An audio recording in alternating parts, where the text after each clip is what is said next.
gameplay itself.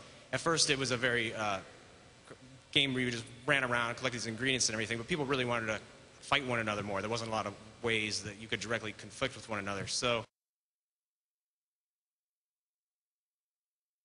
I added some special abilities and some power-ups that allowed players to sort of mess with each other more while they were playing. This had a little more dynamic gameplay elements to it and let people mess with one another, but it wouldn't directly let you kill each other or anything like that, but it still let you hinder each other, maybe stun them or slow them or for whatever reason. The other major iteration of the map was with the UI, and this is one of the things I intended to really learn about in our editor because I didn't get to play with it that much in the campaign, as that was with custom UIs. And so the dialogue triggering system is really complex, but it was a really great challenge to make this very static UI, which had a lot of information on it, actually dynamically update itself as you played the game. So you would pick up ingredients and the UI would show you, okay, you have 1 out of 2 or 2 out of 2. And whenever you had enough ingredients to make this specific dish, you would then take it, you could take it back and turn it in to score a lot of points. Those were a couple of the major iterations that were made for the map, but there are a lot of other things that we also looked at while working on the map, like the inventory system and the scoring leaderboard, a lot of little bug fixes and other major feature changes to them. So all that stuff will be coming to the mod map community in the future. So that's it for Iron Chef, actually. I'm going to hand it over to Matt Gocher now for Blizzard Dota.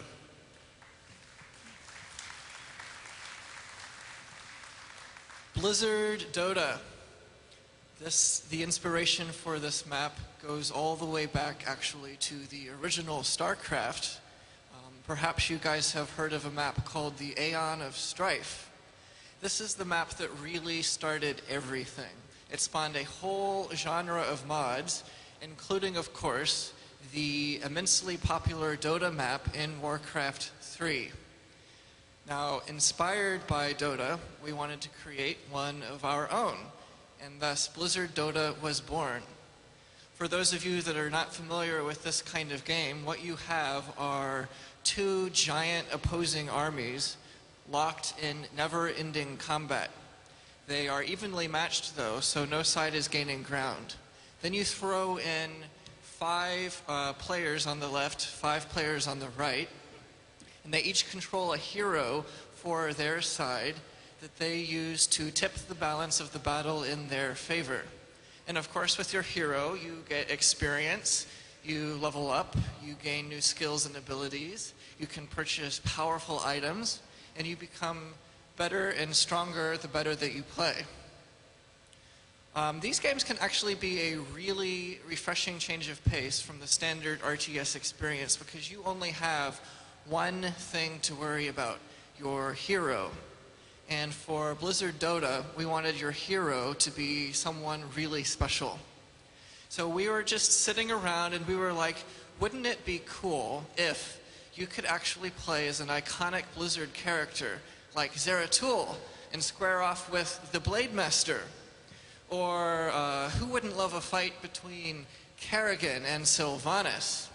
It's kind of like Super Smash Brothers or Marvel vs. Capcom in this regard. You actually get to play as the characters that you've gotten to know and love over the years. We've got, real quick here, a short little video showing our new hero selection screen that we created entirely using trigger dialogues. Check it out.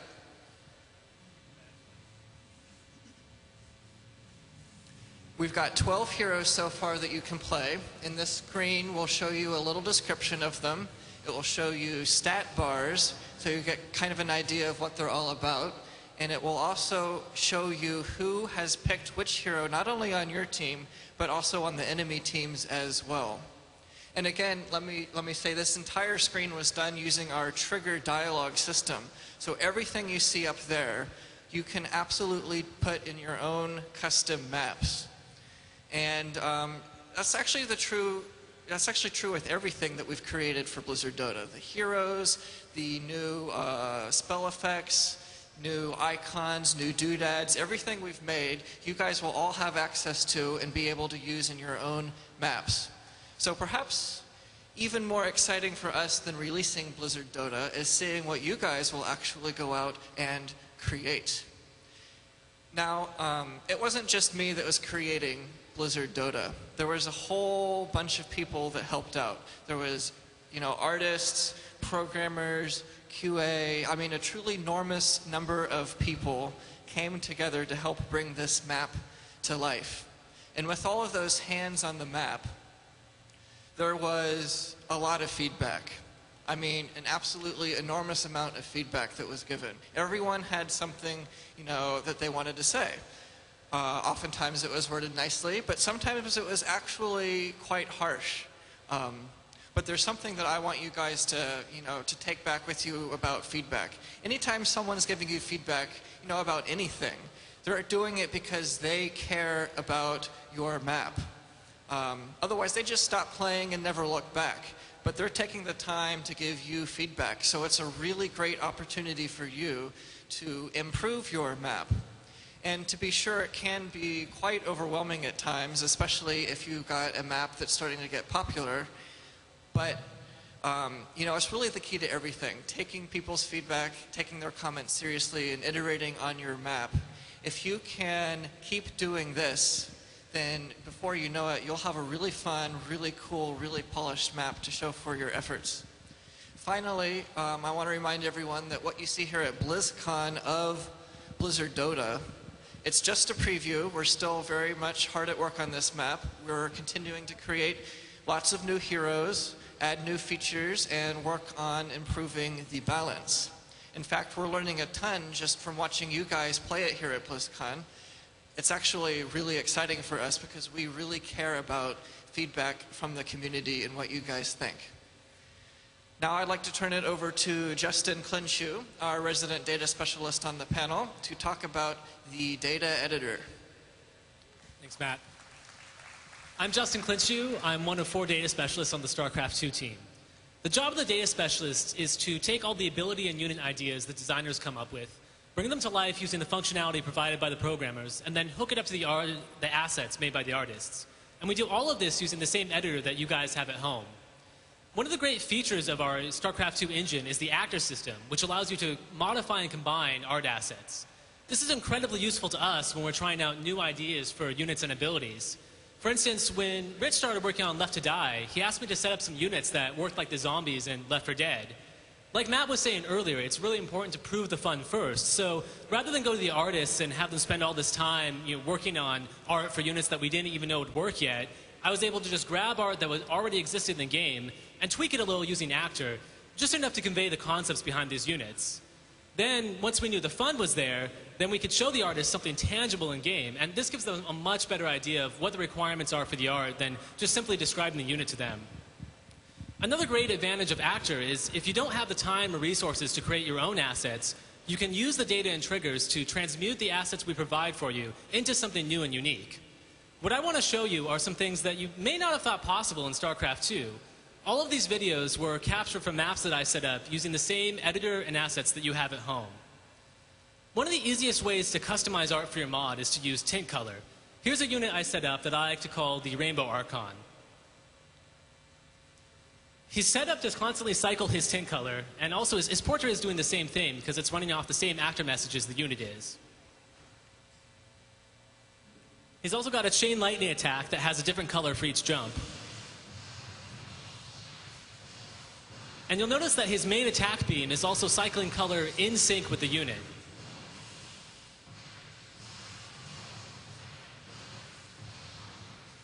And he can do this.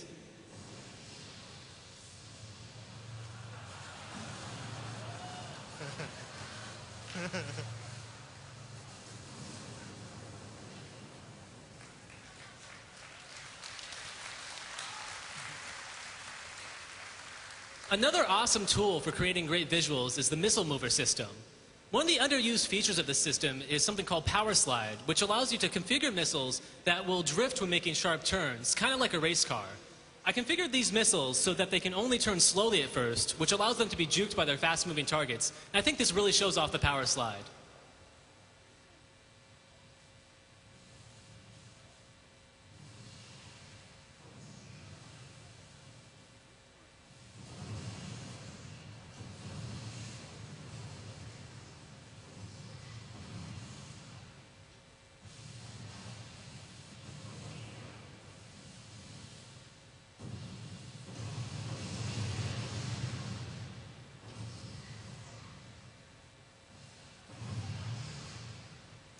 The mover system is so dynamic that you can even use it to make effects that don't even look like missiles.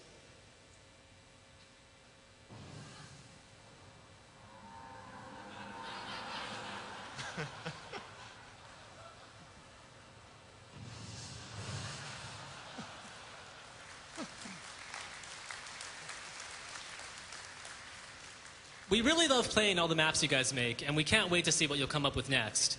It's important for us, for you guys, to have the best possible tools, and that's why the custom maps forum is so important to us. It lets us know what you guys need. One of the things that we saw people asking for a lot on this forum was the ability to track the mouse position through triggers. Currently, when a player clicks the mouse button, you can get coordinates, but that's not enough to do things like Diablo-style movement, where you want a player to hold the mouse button down and have their character move in the direction of the cursor.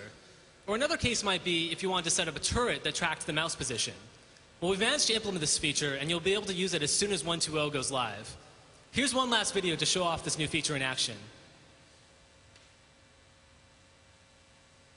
As you can see, I've set up this Immortal so that his turret tracks the mouse. When you hold down the left mouse button, he'll fire, and I also set him up to move using WASD. I think the combination of these two makes for some interesting gameplay.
So that's it for the StarCraft 2 custom apps and editor discussion panel. Now we're fielding questions.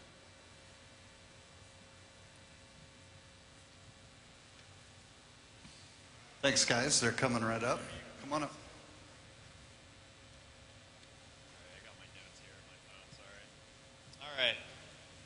After hearing at Blizzcon 2009 that there was going to be an opportunity for mappers to make premium maps and sell them on Battle.net eventually, I got pumped and I put a team together, and I've been wondering two things. When is the marketplace going to open up, first of all?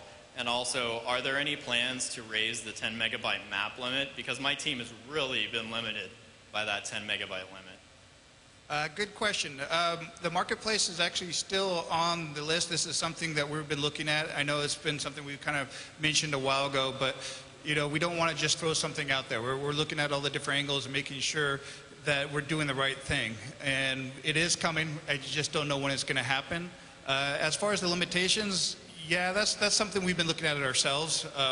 Don't know, once again, when that's going to be fixed, but we felt it internally. This is part of the process of us making these custom apps, is we came across the same thing. So we've been talking with Battle.net. We're trying to figure out what we could do.